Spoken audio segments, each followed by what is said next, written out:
So ayan po mga amigo, ito pong property na to ay binebenta namin sa kadahilan ng mayroon kaming nakita na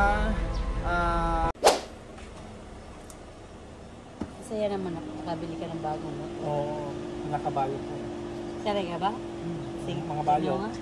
Parang hindi naman parang wala sa personality ni Belgium yung magbumotor na ganyan. Mabubuwal.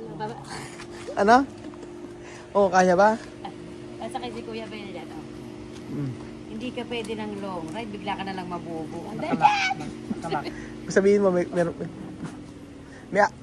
meron hong malikot ang paa.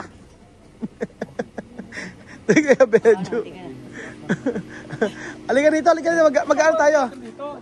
Dito nga tayo. Ano tayo sa mga amigo, sa bahay, sa apartment mga amigo. So magandang araw po sa inyong lahat mga kababayan ko. Kasama natin si Belgium.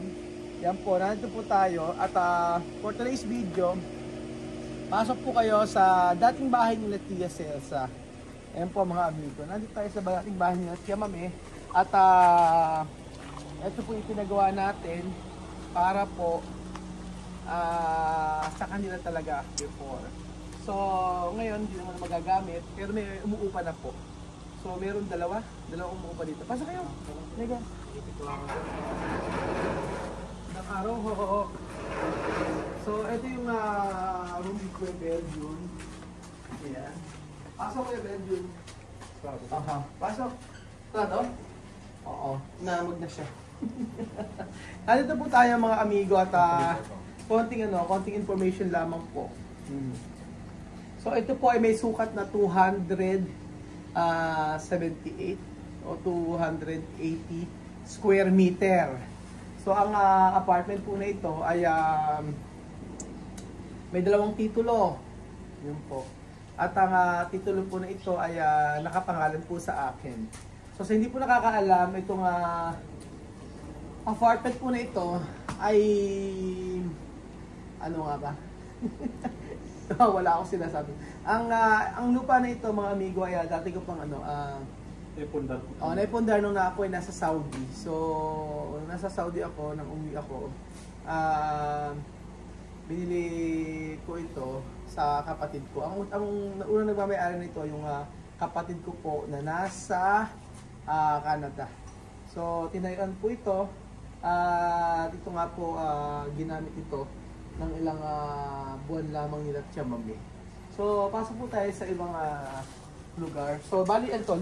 Ay, yung po nakatandaan yung po ito po isa sa mga kwarto ng ating staff member. Pasok tayo. Ito yung room nyo si before. Pasok. Yan. Okay na. Ay, buksan mo pala siya. Ay, naman po siya. Ito. Ayan. Ito yung kama. Kama siya ni mother. Ito din ni mother. Binili ng kapatid ko para kay mother pala ito. Hindi pa natin nailalagay. Ayan. Ito po siya mga amigo. Kumpleto pa pala dito. No? So ang ito. So kailangan pa nang ayusin pa. Papapinturahan muli para luminis. Oo, wala na yung kama dito. Ay, ano po yun? Baka pundi. Yan. Baba? Ang ganda yung pinapakita ko sa inyo. Wala. Ito yung binili ni kapatid ko sa aking mother. Ayan. Pasok. Wala. Baka pundido. Pundian. Oo. Ayan po mga amigo. So, ayan. Pasok po tayo. Ayan. So, pinag-ibig ang kanyang ang kanyang kwarto. So, bali ano po siya? Ito po ay 6 po ito hanggang dulo po. Ayan, pakita natin. Ito yung room ni Kuya Belgium. Pasok tayo kay Belgium. Ayan. Ito pa lang. Oo. Ano yan? 6 siya mga amigo. Tapos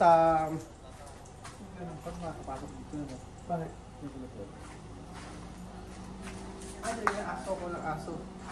Meron kasi umuupa dito. Ang umuupa na po mga amigo ay 2 na po. So, tingnan natin. Sa kapos sa lupas na doon sa likod. Aha. Yan sa likod. So, pasok tayo. Dito nakatira si Kuya Beljun. Yan. Pero may mga gamit pa siya dyan. Tapos sa pangalawa si Kuya Jose. Tapos sa pangatlo po mga amigo, meron pong upa. Sa araw po. Tapos sa pang-apat at pang-lima wala po. Ay dito. Yan.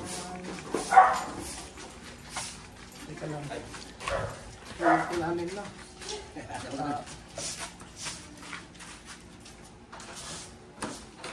Yan.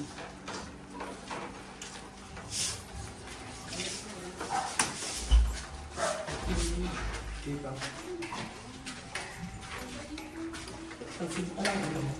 Ilang drop na pa rin sa sandwich? Baka wala kang ilaw talaga. Ito, yung dating room ni Vivian. Vivian, sa ni Amir. Dating room ni Vivian sa ni Amir. Ayan. So, hindi naman sila tagal. Nagbal naman sila dito. Sakit lang no? Parang ano. May mga kurtina pa nga Pleto pa yan. Hindi masyado nagamit mga amigo. Ilang ano lang. Dapat siguro talaga ano natin to. Ayusin natin yung mga lock. Ilan yung lock na ayusin? Lock na ayusin. Ito. Apat na lock ang aayusin natin. Oo, sige, 4. 4 na lock ang aayusin natin dito. Ay, ano, maganda pa yan. Tingnan nyo mga amigo. Ano pa yung mga pintura? Maganda yung pintura niya. Yung iba paparetouch natin.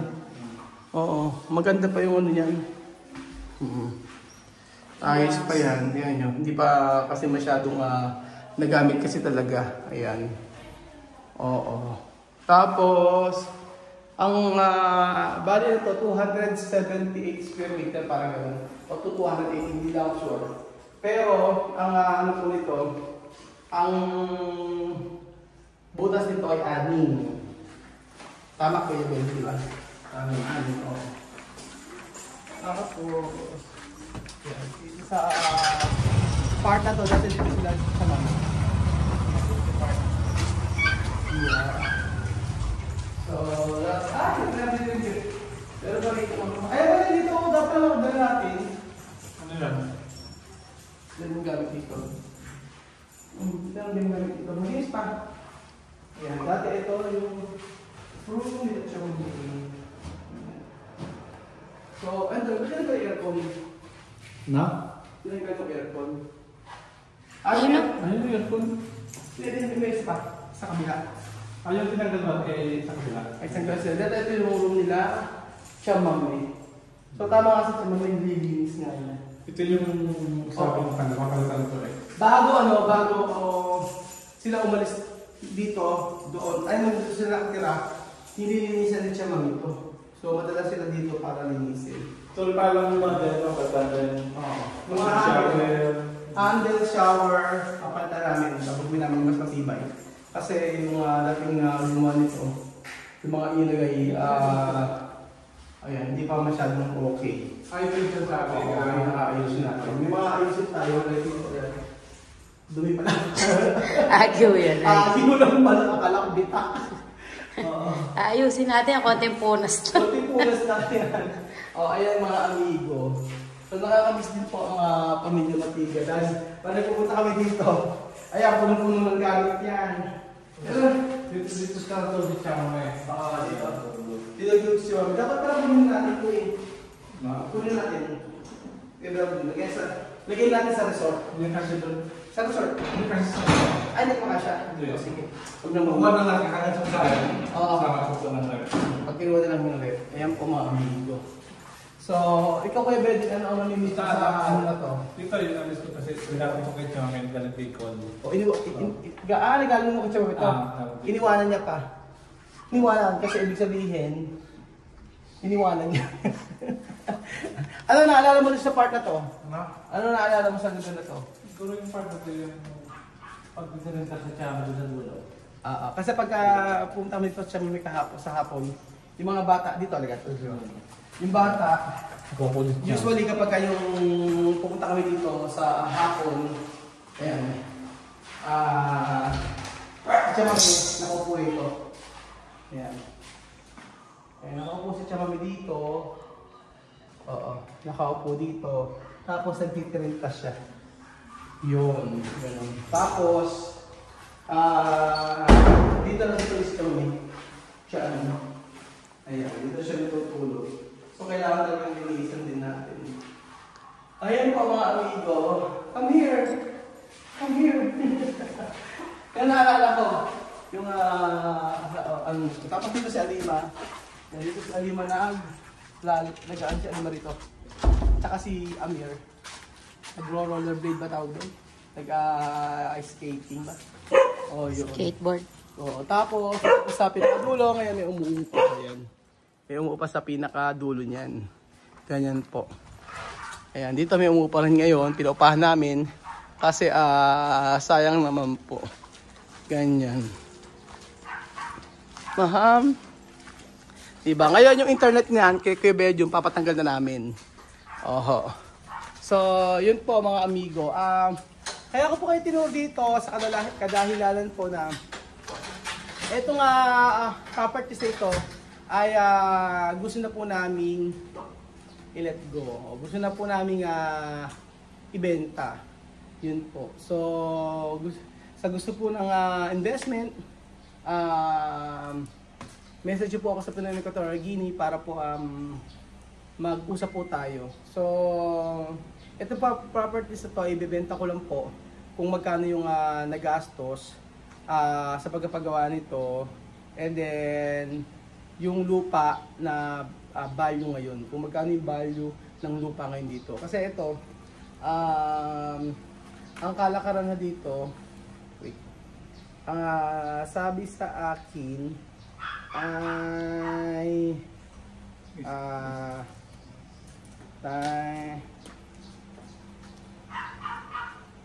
ayan. Oo. Tama nga. Nasa ano na? Nasa 7,000. 7,000 per square meter sa lugar na to. Kasi malapit po siya sa kalsada. At saka maganda po sa lugar ito, pakikita ko po sa inyo. Ayan. So sa lugar po na yan, dire-diretso po kayo.